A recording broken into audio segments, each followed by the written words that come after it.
Hello, I'm Patricia, a 32-year-old woman whose early years were marked by the profound loss of my mother.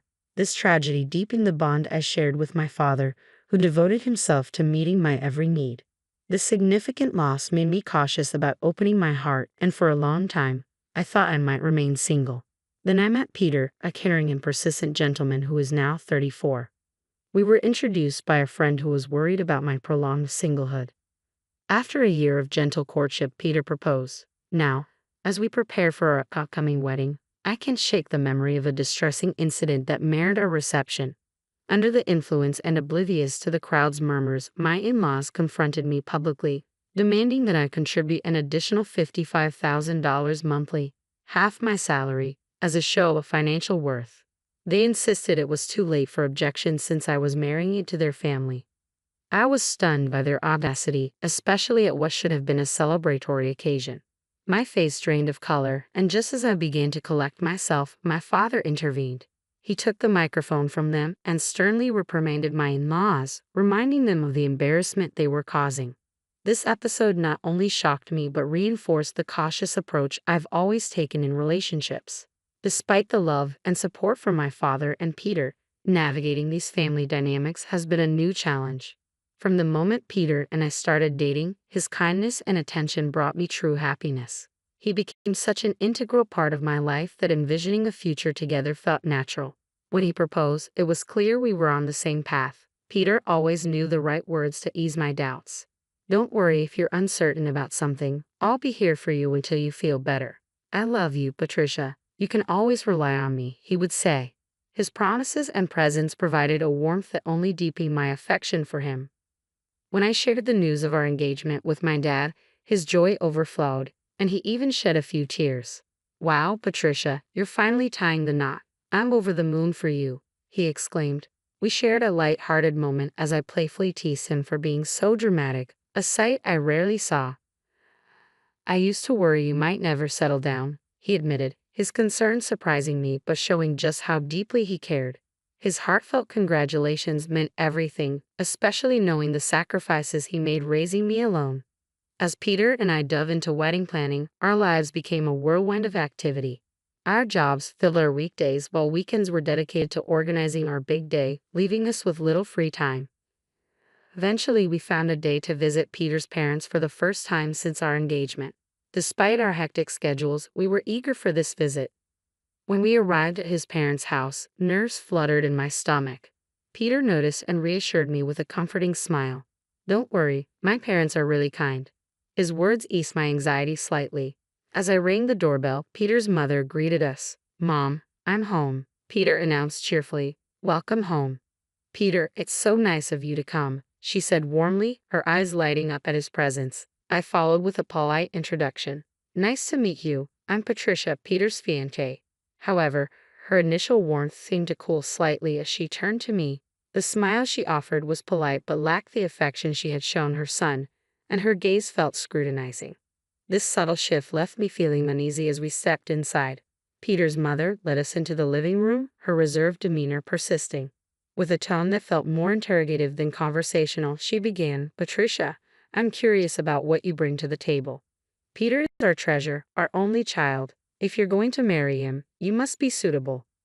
Are you worthy of him?" Her directness caught me off guard. I hadn't expected such a frosty reception from my future mother-in-law and struggled to find a response. "Remember, you'll be joining our family. Are you prepared for that?" she continued. While marrying Peter would indeed mean becoming part of his family, her high expectations felt unreasonable. After all, Peter's family wasn't a prominent dynasty, and I wouldn't even be living with them. The pressure of her questions weighed on me, and as I hesitated to reply, she grew impatient. "When I ask you a question, answer promptly. You're being rude," she snapped, her voice rising. "I want to know if you're ready for this." Feeling overwhelmed, I managed to respond, "I hope Peter and I will support each other in our marriage." Her reaction was dismissive. "That's such a naive thing to say. Your job as a wife is to support Peter. You clearly don't understand the basics." Just then, Peter's father, who had been sitting nearby, intervened. "Honey, please calm down." He turned to me with an apologetic smile. "I'm sorry, Patricia. I hope you weren't too upset by my wife's words." "It's okay. I replied, trying to stay composed. I understood that Peter's mother was protective of her son and might have spoken hastily. At that moment, Peter's brother entered the room, and his gentle tone provided a brief reprieve. But then he added, "What my wife said does have some truth to it. What concerns me is that you come from a single-parent family." Confused and a bit hurt, I asked, "What do you mean by that?" "Well, being raised by just one parent doesn't exactly have a good public image. We can't be thrilled about someone from such a background becoming our son's wife, can we?" he elaborated, the weight of his words hanging heavily in the air. I couldn't hold back any longer. "Wait a minute. What's wrong with being raised by a single parent? My father worked incredibly hard to raise me alone. I'm grateful for my upbringing and proud of him.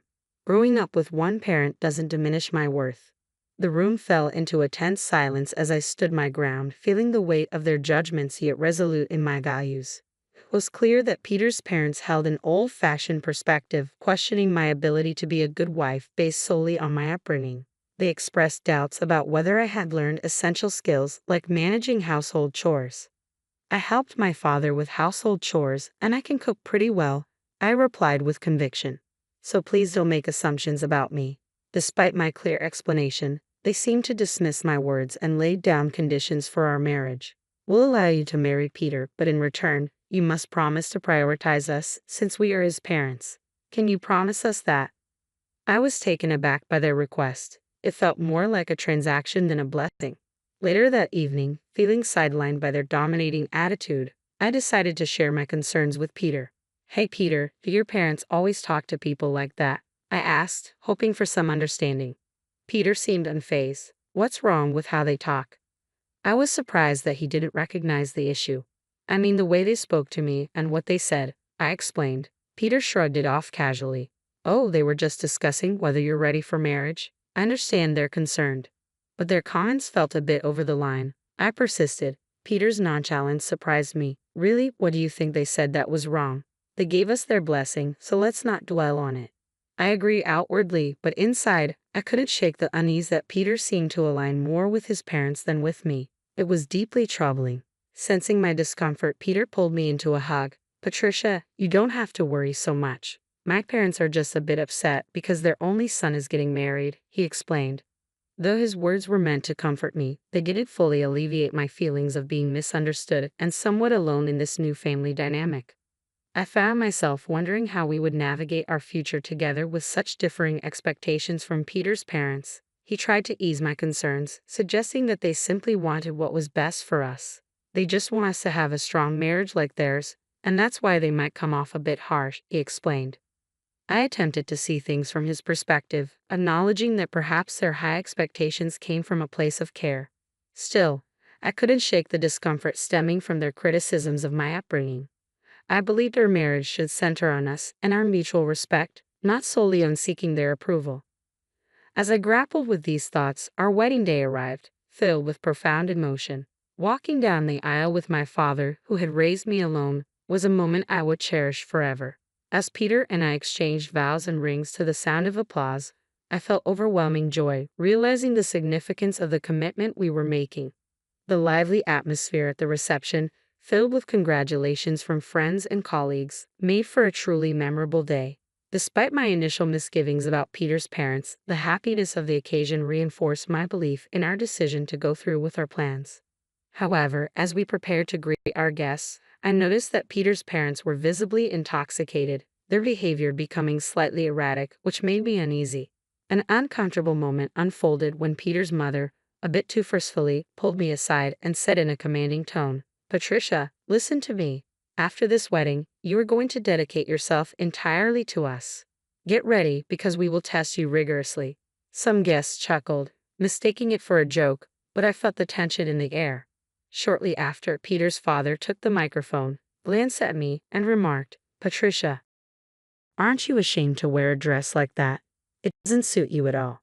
His tone was sharp, and Peter's mother added, "Dear, you should tell her the truth." The mood among the guests shifted, whispers growing louder, some in disbelief, others in discomfort. I turned to Peter, hoping for his support and expecting him to address his parents' rude remarks. To my dismay, he remained silent, later stating that he couldn't do anything about it and didn't believe his parents were in the wrong. This response was disheartening, making me realize the challenges we might face as a couple, especially regarding his parents' influence and our differing perspectives on handling family conflicts. As we moved through the day, I knew this issue would require more discussion and understanding if we were to build a strong, unified future together. In the bustling atmosphere of the wedding hall, a harsh reality struck me. Peter would not shield me from his parents' harshness in the future. The situation escalated quickly when my in-laws, under the influence, unabashedly continued to berate me with unreasonable demands. "Well, you're married now, but to truly be part of this family, you need to prove you have enough money," they announced, adding that after we registered our marriage, I should give them several $1,000s each month, along with my entire bonus. Their words left me stunned. Such audacious demands at our wedding reception were the last thing I expected. My face drained of color as I stood there. My father stepped in, his voice firm yet respectful as he took the microphone from them. "Enough of this. Don't you realize how inappropriate this is?" he challenged. Peter's parents shot back defiantly. "Why are you interrupting us while we're talking?" Their sneers cut deep. I felt my temper rising in response to their cruel words about my father, but he remained composed. "You're even worse than I thought. Refusing to meet me just because I'm a single father is shameful. I never expected such bigotry from people associated with a respected figure." The mention of President Donald seemed to startle my father-in-law. "How do you know President Donald?" he asked, his tone shifting to one of concern. "He's a business partner of my company and, more importantly, an old friend of mine," my father clarified. He added, "And speaking of single parents, President Donald himself was raised by his mother alone, so your comments have inadvertently insulted the president of the company you work for." As realization dawned on their faces, the gravity of their blunder became apparent. My father-in-law's demeanor shifted dramatically from assertive to pleading as he dropped to his knees. "I apologize, sir. Please don't mention this to the president," he begged, his earlier bravado evaporating in the face of potential consequences. This sudden change marked a turning point in the evening, highlighting not only the thoughtlessness of their earlier remarks but also the respect my father commanded. As the night continued, I contemplated the complex dynamics of our newly extended family and the role I would choose to navigate within it. Amid the unfolding drama, my father-in-law looked utterly defeated, and guests reacted with a mix of laughter and disbelief, some capturing the moment on their phones. My dad, standing firm in his principles, replied, "Apologies can't undo what's been said." He then approached me, quietly asking if I wanted to leave with him. I nodded, taking the microphone from Peter's hand. "Thank you all for the entertainment, but there will be no wedding. I will ensure that all gifts and contributions for this occasion are returned," I announced resolutely to Peter, his parents, and the guests at the reception. With those final words, I exited the hall alongside my father. As we left, I caught a glimpse of Peter and his parents, their faces a mix of dismay while relatives quickly gathered around them, concern etched on their expressions. The repercussions of that night were immediate. As I returned the gifts and explained the situation, many guests expressed their sympathy and commended my father and me for taking a stand against such unacceptable behavior. They appreciated our integrity in refusing to be manipulated by offensive demands. The incident left a lasting mark not just on our lives but on Peter's professional reputation as well. Colleagues who attended the wedding began to view him differently, tarnishing his standing due to his failure to defend me against his parents' unreasonable actions.